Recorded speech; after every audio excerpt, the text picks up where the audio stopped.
welcome to Off the Shelf Reviews. And I'm Gary. And today we're going to review and discuss Happy Gilmore, which came out in 1996. From director Dennis Dugan. Iain, why don't you give us the synopsis? Well, the story follows Adam Sandler's character, Happy Gilmore. He's a failed hockey player whose grandmother has just lost her house because she's failed to pay her back taxes. Happy decides to enter a golfing tournament because he has a particularly good talent and has to face all the prejudice from the better players. You know, sometimes I like to approach a movie from the director's perspective to see who he is, Yeah. what sort of films they've done, and Yeah. sort of how you can, you know, credit the movie to the director. But you just can't with an Adam Sandler film. I mean, this Dennis Dugan, you know, the only other film, he directed 2 films before this one. Yeah. And that was Problem Child. That's a great film. I love Problem Child. I haven't seen it since I was a problem child, Man, so I can only imagine what's how the dad? awful. The It's dad. John Ritter. John Ritter, yeah, he's a great guy. He is. John Ritter is great, yeah. And the other film that he directed was Brain Donors. Okay. Yeah. And then every other film he directed since then would be an Adam Sandler movie. Also, this director happens to have a small role in the film as well, as Doug. He's sort of the guy in the background. I mean, okay, yeah, he has done nothing but Adam Sandler movies, but up to this point, he done Problem Child, which was pretty funny, and I think he also did Beverly Hills Ninja. He did a lot of TV stuff. Yeah. I have tried, but I have failed. Adam Sandler, I mean, the name is notorious. I mean, it's up there with Al Pacino. You know, he was in Jack and Jill with Adam Sandler. You know, it's up there with maybe Drew Barrymore. I mean, she was in 50 First Dates with Adam Sandler. What's that guy from Game of Thrones? Oh, Peter Dinklage. You know, he's a great actor. He was in Pixels. But 1996, I mean, Happy Gilmore had come out. And at this point, I'm a big film watcher, but I'd missed the whole Adam Sandler thing. I tried to. You tried? Yeah. I mean, nobody warned me. I mean, a friend of mine was just like, a few years after this, was like, hey, you've got to watch this movie, it's great. You've got to watch this movie, it's great. And so I was like hit with Little Nicky, I was hit with The Waterboy, I was hit with Billy Madison and Happy Gilmore. And I saw a character being played that I was just like, you know, he's kind of typecast. He's very typecast. And this was only in the first 2 years of Adam Sandler's career, I suppose. I know he was doing a lot of Saturday Night Live, but unfortunately we live in Plymouth in the southwest and of the UK, which is like the ass end of nowhere, so we don't get the Saturday Night Live over here. So I didn't get to see all of his original characters on stage. Character. Hey, canteen boy, can I help you with something? Not right now, Mr. McGrath. Just getting myself situated. Oh, well, you know, I wouldn't want to rush you, canteen boy, because you're one crazy, wild man. Whatever. Yeah. I didn't get to see Adam Sandler in his natural element, you know, just being wild, being like Jim Carrey. You know, Jim Carrey at this time was kind of doing the same thing. But unfortunately... But better. But Jim Carrey would obviously go off to do other great movies. I mean, I loved him in Man on the Moon, which would obviously come out in 1999. Yes. I mean, what did we get in 1999 from Adam Sandler? I mean... more of the same. Right, you know, my friend's words are his words. But sticking with Happy Gilmore, 1996. Originally, this is a great kind of underdog tale. Yeah, another one of them, yeah. Well, but we say another one of them. At this time, this was kind of the birthplace. You know, I don't know, the 80s were full of the underdog tales, especially in sports. Yeah, but underdog comedies, I suppose. I mean, Dodgeball, an underdog tale, is probably the best one that's well known. But this would come after. Yes, after Happy Gilmore. But Happy Gilmore does have that kind of heart where he's a failed hockey player. And he plays this... He does have this kind of nice background tale with his dad. You know, his dad used to love hockey and he used to take Happy to all of the games that he wanted to watch.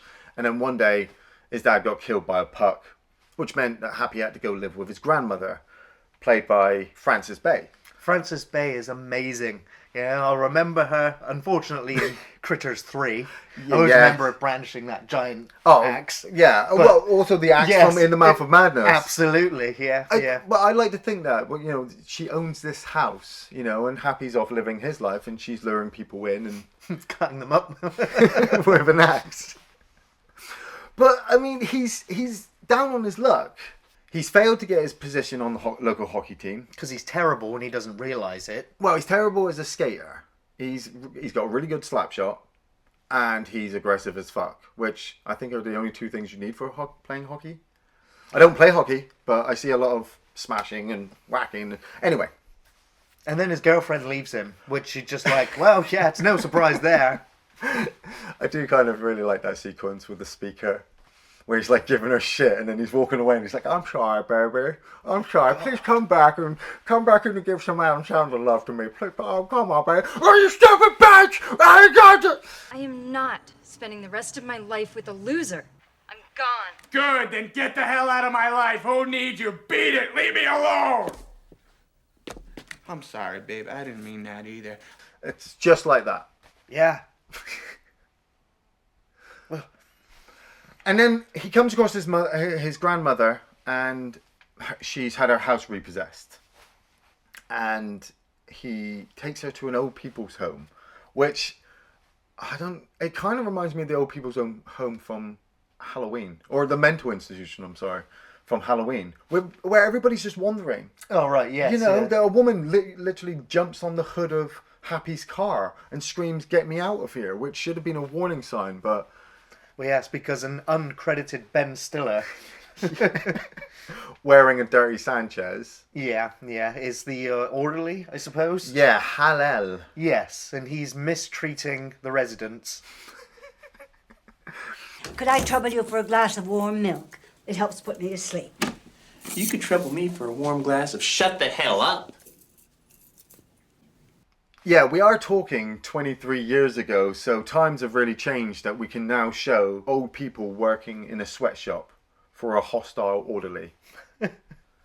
Yeah, you know, taking that out of context is kind of funny, still. But in the film, it's just like, what? Yeah, I suppose it's just the environment that Happy lives in.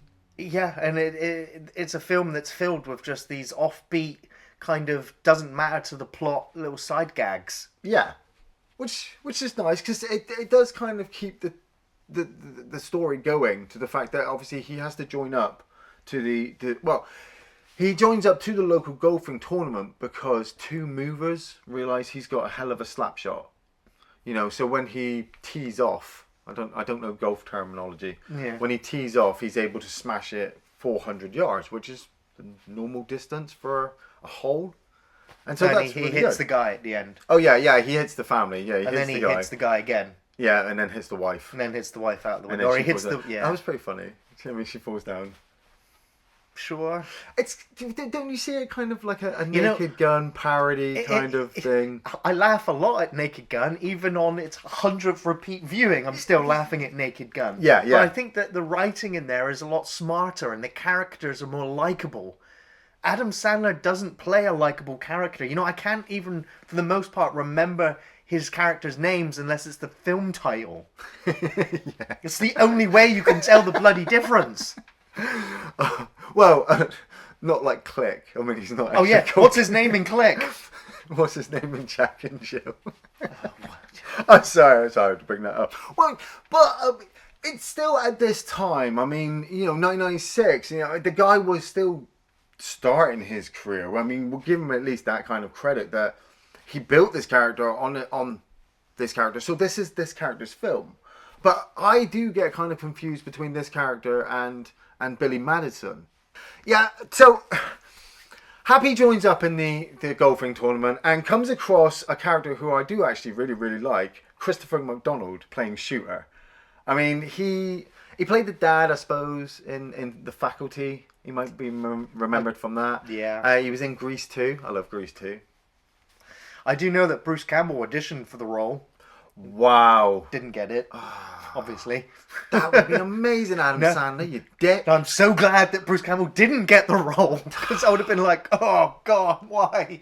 Can you imagine if he'd signed up for every subsequent Adam Sandler movie after? Oh, I don't Like, know. he if might I'd have been in Little Nicky. That would have been really good. But Shooter's one of the elite players who obviously doesn't like the fact that he has this Adam Sandler type character in his tournament. You know, he rules the roost here, but he just hasn't won this legendary touring jacket. Yeah. Which is kind of dropped in at the beginning of the film and is the main plot. I was a little bit confused because he's surrounded by other gentlemen that have got the gold Yeah, they've all jackets won on. one before him. And I'm like, well, if he's so good, Yeah. why doesn't he already have one? Like, if you think he's that's- been playing for years and years, that's was he the beaten joke. by all of those? Yes, that's the joke, isn't it? He's tried his best to cheat, but they're this cliquey elite group, you know, part of this social club. I do love the fact that you do have Adam Sandler walking in an AC/DC t-shirt, you know, like establishing that he's not going to work by Conform to their standards. Yeah. He's the outcast. He's the underdog. You know, and the film tried to manipulate me by going, you know what, we'll start the film off with some Leonard Skinner. You know, Yeah, have some Tuesdays Gone to open you up. And I was yeah. like, you're not softening me up, film. It's a great song. Nice trick. But he starts to be manipulated slightly by Julia Brown's character, Virginia, who is the head of the golfing tournament thing. No, she's the head of the network that's showing the golfing tournament. Yes, yeah. And because of Happy's playing style in these local tournaments that establish where you're going to go into for the PGA Tour, he's bringing in viewership Yeah. onto their channel. So they don't want him on there because he's a foul-mouthed, violent, aggressive punk. The players don't, but the network does because he's bringing the ratings. Yeah, and he's obviously also getting a fan base as well because there's loads of people just turning up and they're having fun. And that's what I started to have with this film. It's something that is missing a lot from later Adam Sandler movies, is the fun. You know, 1996, Happy Gilmore comes out. When you're feeling down, you can just slap this movie on. You know, you get a bit of Tuesdays Gone at the beginning, Leonard Skinner, you can chill out. And that's how I kind of approached this film. Knowing that I was stepping into an Adam Sandler fucking schlockfest, I sat down, pen and paper, cup of tea, chilled out, Leonard Skinner hit, and I just went through with it. And so when the jokes started to come in, you know, especially Carl Weathers, with his wooden hand, as Chubbs. So what happened to his hand? Was it shot off by an alien? No, it was eaten by a crocodile. You know, this is the guy from Rocky. Yeah, this is Apollo Creed. What are you doing here? Dylan, you son of a bitch! Because his career was fucking as dead as Apollo. Oh, too soon, dude. I'm sorry. I just hate seeing actors that I love get washed up in an Adam Sandler film. You know, we even had the legendary Jaws from Moonraker. Oh, You yeah. know? That's it, Richard Keel. Yes, You know? yeah. And watching him just take the bloody nail gun to the head. It's just like, oh. But in all honesty, in Richard Keel's defense, he's remembered for Jaws. But that's James Bond. James Bond is remembered for James Bond, and everybody kind of, Jaws was in the Roger Moore ones.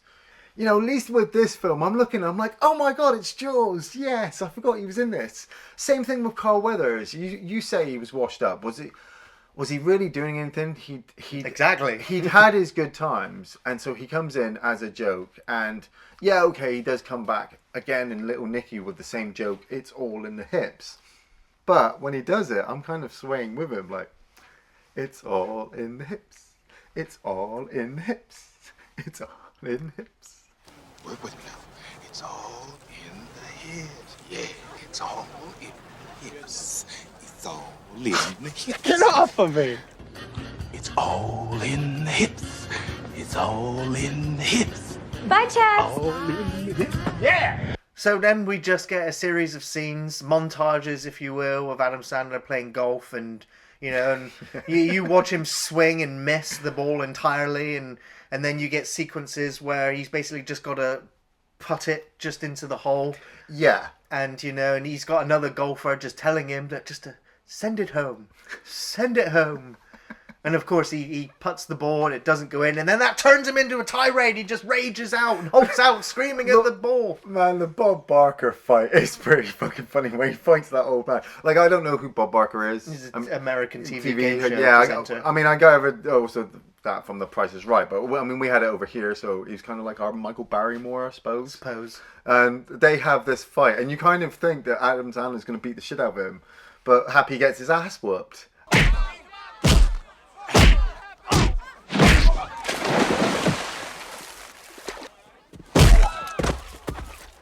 Now you've had enough, bitch.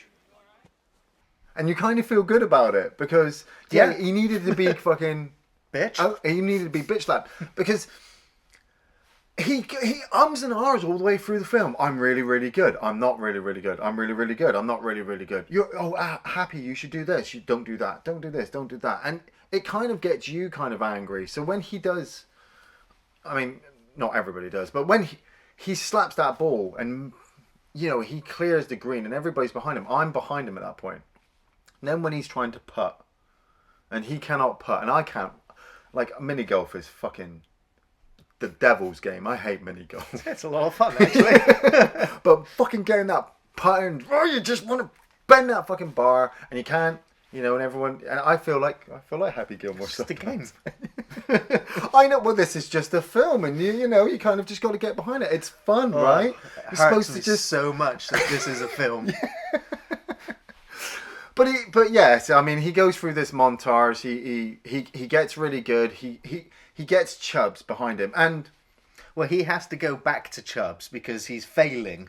He's entered into the big tournament now against Shooter. Shooter's bought his grandmother's house, and if Happy wins and beats Shooter, he wins everything. And it's at this point, like I said, I'd only watched like 4 Adam Sandler movies in the first time I watched him, but it was something I was like, you know what's going to happen. Well, obviously, but which there might not be. There might be some people out there who've never seen one. I mean, I was rooting for Shooter, and I know he's a douchebag, but he didn't offend me as much as Adam Sandler's character does. Fuck off! I eat pieces of shit like you for breakfast. You eat pieces of shit.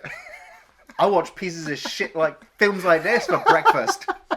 You're in big trouble, though, pal. I eat pieces of shit like you for breakfast. You eat pieces of shit for breakfast? No.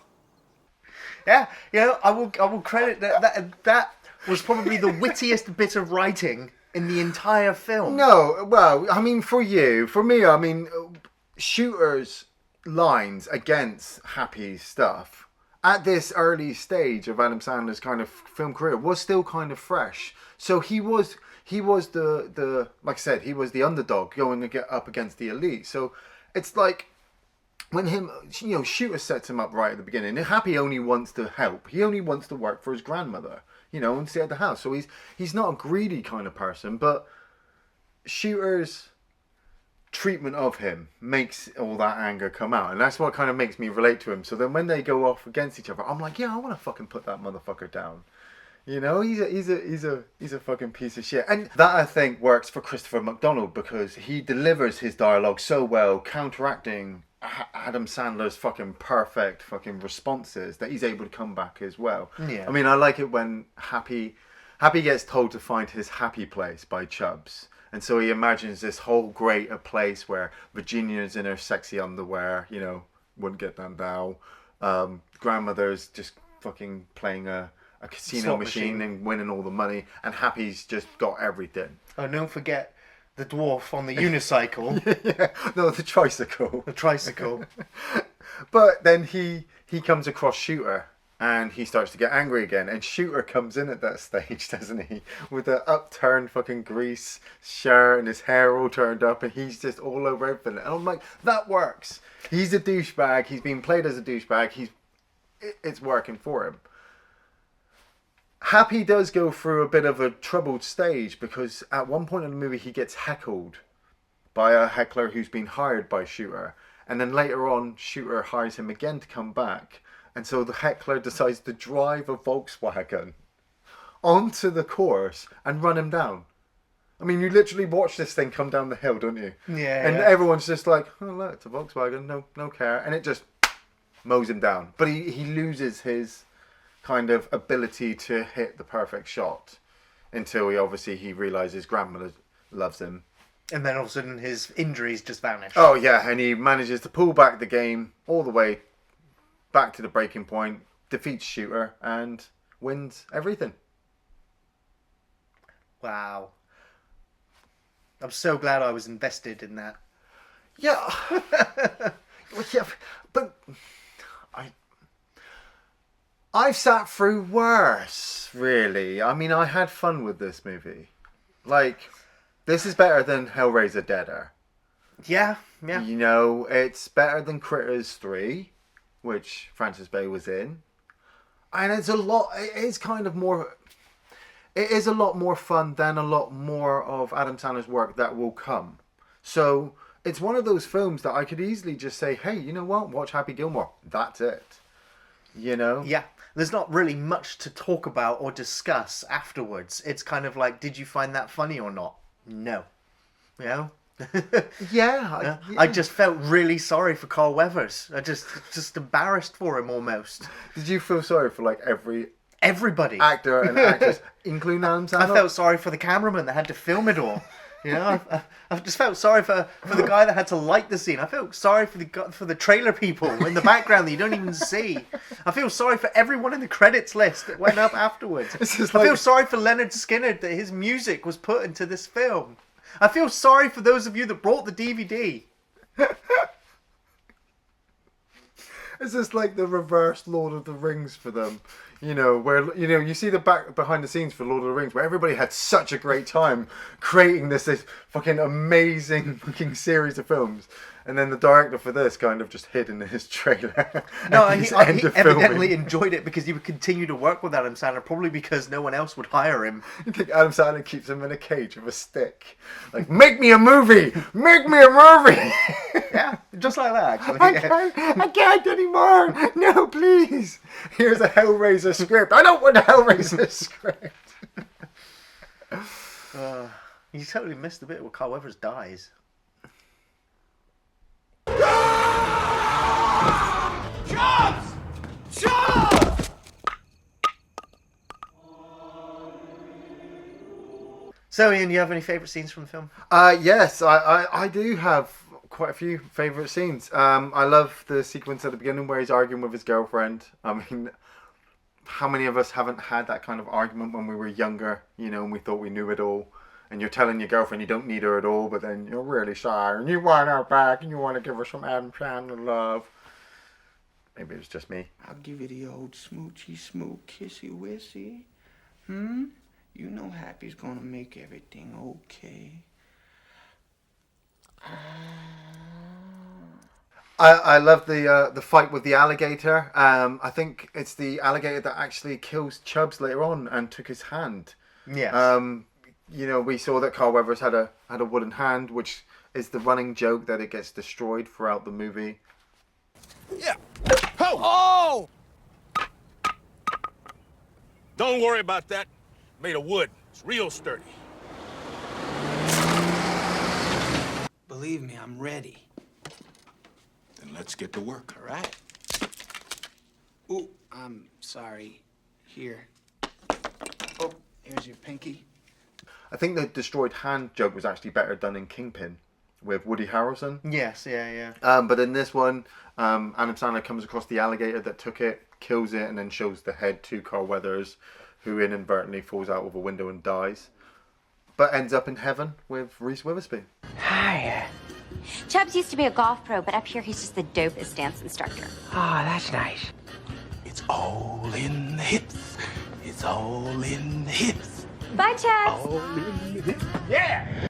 I love the fight between Happy Gilmore and Bob Barker. You kind of think that Happy Gilmore is going to whoop his ass, but Bob Barker whoops his ass instead, which kind of makes it funny that this old man can still move and jump and jive and all that kind of stuff. I love the first initial jokes with Ben Stiller were pretty good, you know, being the orderly, but then he just kind of disappears, so there was no real payoff for that. And maybe Ben Stiller realised what he was in for when he joined up the film. Maybe he got some money to do his own film. Who knows? But the Dirty Sanchez mustache, you have to see that. Talking of shit, you know, I eat pieces of shit like you for breakfast. And then Adam Sandler's reply. That was a pretty good one-on-one between him. Yeah, I got no favourite scenes in the film. There's nothing that stands out. There's not even, I can't even give you any memorable scenes from the film because I'd seen this film before. This is probably the third viewing of the film that I've had. And even now, you know, I'm just going to let the film go and just fade from memory because there's nothing worth remembering from the film. Wow. So it should come as no surprise that I'm not going to be recommending Happy Gilmore. Shock. People getting hit with golf balls. Yay, funny. Yeah. Adam Sandler shouting at the golf ball or at anybody else. Yeah, funny. Adam Sandler having a hissy fit. Yeah, it's funny, really funny. I would recommend going and watch Caddyshack instead. You know, it's a much better comedy golf ball movie. But no, it's impossible for me to recommend this absolute waste of time. If you have seen any Adam Sandler films, you've seen this one already. Sandler plays the same obnoxious, irritating man-child that he does in all of his films. It's tired and it's lazy. The film is full of false sentimentality. It serves as $1 million commercial for Subway sandwiches with blatant product placement. It's fucking disgusting. I find all Sandler films to be soulless cash grabs with pointless cameos, immature sex jokes, and cringe-worthy acting. The comedy and humour, as I've always said, is subjective. You like what you like. And I personally despise Adam Sandler's screen presence, and I cannot tolerate his acting. I can't tolerate watching him at all. I don't recommend this film. However, on that caveat, I will say that this is probably one of Adam Sandler's best films.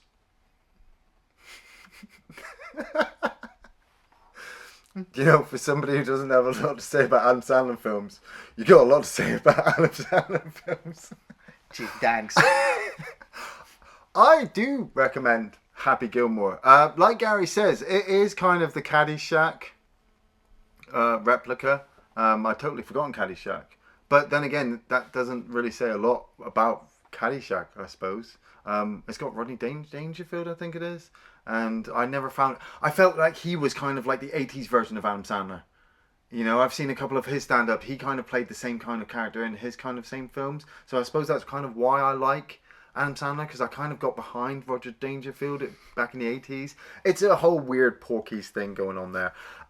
Happy Gilmore has some good moments in it. And although there are some people out there, Gary, who absolutely fucking despise his movies, it's his later ones, I think, that actually really, really suffer from the horrible product placement and the stupid dialogue and the cringeworthy scenes, as my good friend here pointed out.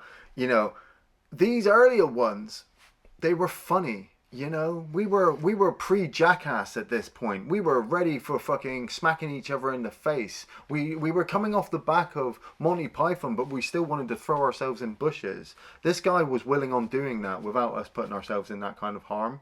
You know, and yeah, okay, the jokes are sexist and maybe slightly racist and fucking terribly placed and terribly said. You know, if I'm going to judge this film on that, then I need to judge a lot of fucking comedies on that. And I'm not really willing on doing that. I'm really... I've always said I'm not a big fan of the comedy genre in of itself, because there are very few comedies that remain timeless. Yeah. You know, and you know, I prefer films that have comedy moments which you don't expect. But it's also how you feel at the time.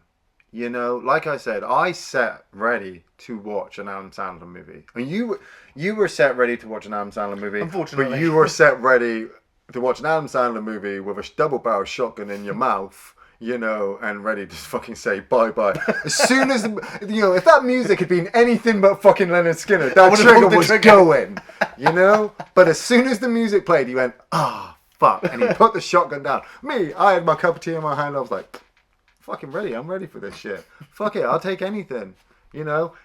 This movie's better than fucking slashers. It's better than Hellraiser, Hellseeker. It's better than fucking Tekken 2, Kazuya's Revenge. You know, we've seen worse. Yeah. Yeah. Thanks for watching Off the Shelf Reviews.